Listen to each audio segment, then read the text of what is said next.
to introduce yourself? Like, what do you do? I'm Charlotte, I'm a radiographer.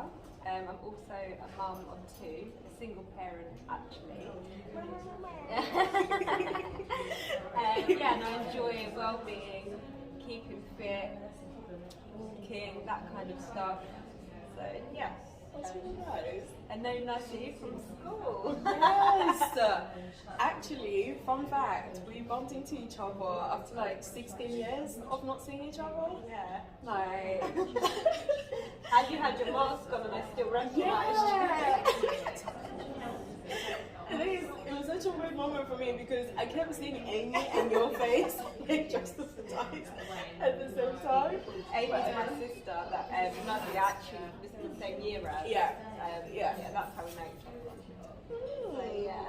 Thank you for that. Okay, so I'm really happy to be doing this with you, and yeah, just like picking your brains on all things self-care.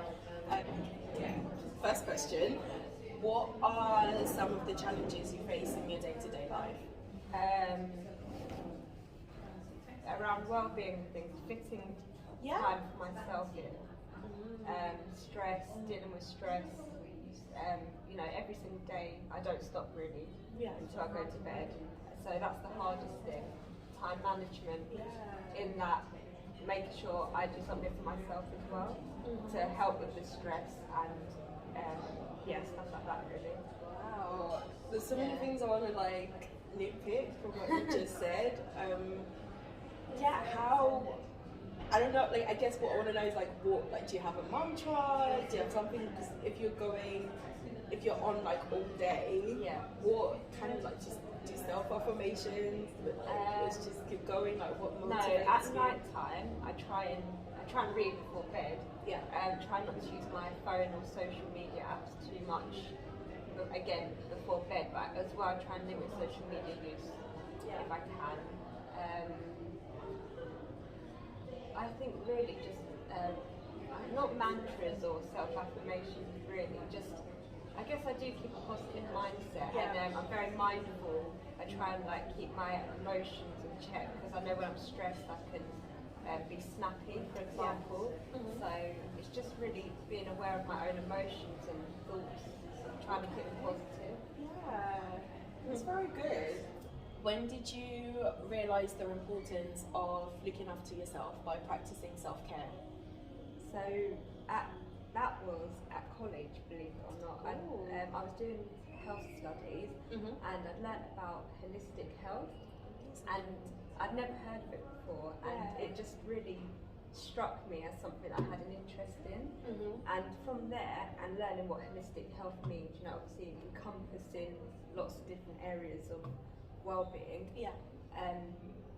Ever since then, I've done that. I've incorporated that into my life.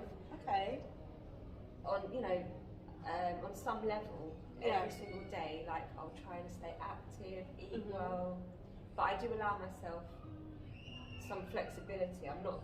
I don't punish myself for having nice. That's good. Like for having good food. I love food. So that's it really at college, and actually looking back, it served me really well. It's really good to look after yourself, and I enjoy doing it. So for me, it's been a massive part of my life actually. Again, dealing with studying and having children, and then working and having children, having those structures in place to do with holistic well-being, really helps keep me well and healthy. So even like sometimes I'll do meditation, headspace. I think I've told you I like headspace. Me too. And even if it's just to go out for a walk, or have 5 minutes to myself outside, and I'm lucky enough to have a garden, just to get some fresh air and sunlight. See some greenery. 5 minutes in the morning. On my own, things like that. So that's when I guess I first learned about that. And I've just tried to incorporate it in my life really. So I'd say you've done really well because I'm quite similar to you as well in the sense that I like to look after like every part of my being, so like spiritually, like physically. You mentioned eating well, being active. meditating, like even like doing creative stuff as well, because Yes. I find that's like nice to my soul. But I like that that's your approach as well. Yeah, Like, definitely. Again, I do take time to do different courses and things. So, ooh, yes. like, not often, but Yeah. I really get a lot out of it when I do. So Yeah. recently I've done an art course, even though I'm rubbish at art, but I liked the I mean, creativity of yeah. it, and it's an outlet, and it makes me feel Nice. happy. Yeah. So yeah, I like to be creative as well. And when I Definitely. find different things to channel that, it's really cool. What was the course like? Okay, so it's an adult Mhm. evening class, Mhm. and it was teaching different techniques about painting. I think it was painting. So we Okay. used. Oh, what did she get us to use? I can't remember what we used now, Mhm. but it wasn't paint. Yeah. It was some other product. I'm sorry, I'm really rubbish at remembering. I wish I could remember now.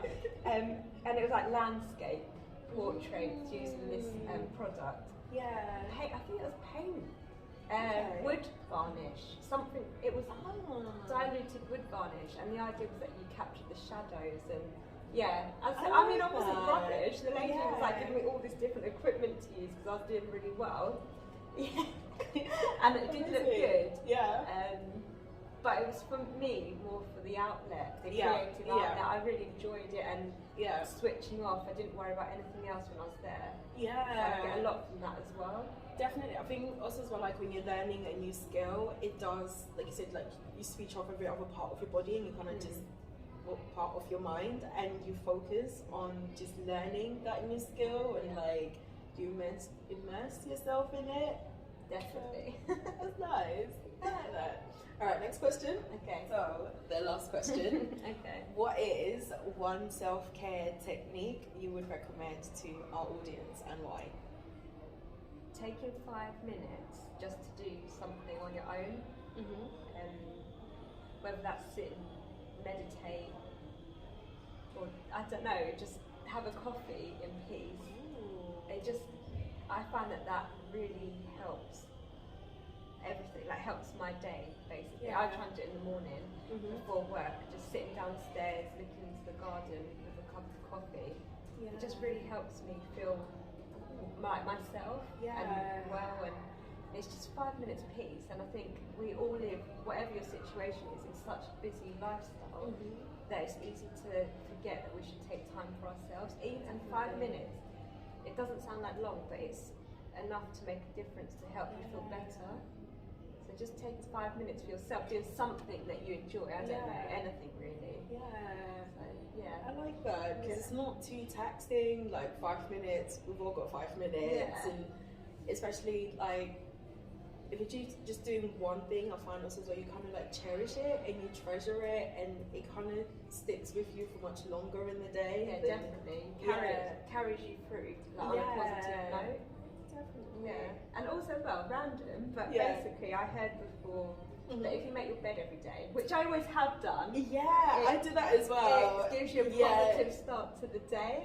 I'm gonna say yes to that because I was a terrible person. He was like, I'm a creative. It's good to be messy. Like, it's all part of the creative. But no, like now, like first thing when I wake up is make my bed, because it sets the tone for the yeah, day. like it just calms something within you, and like Top tip. yeah, number one, and another one.